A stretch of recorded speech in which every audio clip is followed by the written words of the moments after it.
Gel. Gel bura.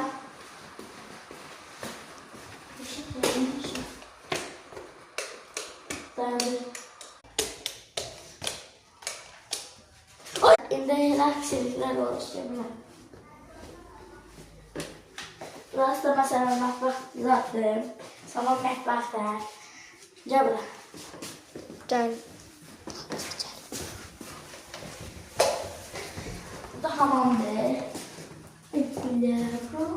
Hamamdır. Göstərilir, belə çimərdə falan telefona belə baxmaq olur. Dayandır. Böyle bir şeydi. Yeter.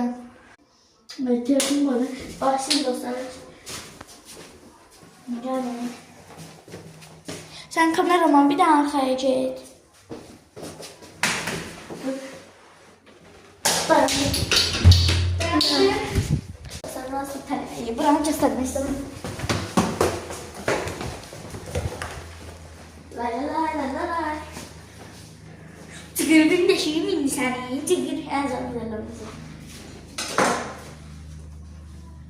Kameraman ne süre kaldı kurtarmasına? Var. Bakın dostlar bakın bir şey değil. Pencereden baksız. Ay. Örtmeyi de. Neyse.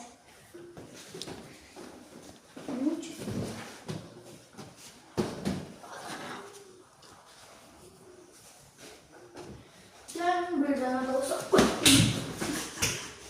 Bakın dostlar. Kameraman göz orada. Bu görüyorum neyse dakika kalıp. Alıyorsa hala var. Çok güzelsin. Heh. Orada da benim bir şey var. Dostlar burası bağdır. Yani bağı kesin sıçacağım. Şimdi nerem duyar. Nerem duyar. Şimdi dostlar sen o tür kameraman. Şimdi o tarafa tür kamera telefonu. Sen arkama tür. He, bu Şimdi böyle tutsan eli. ay göster şimdi. Ay kömekçi. Böyle tut.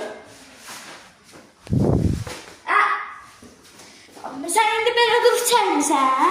Böyle tutamazsan da böyle tutarsan. Şimdi bir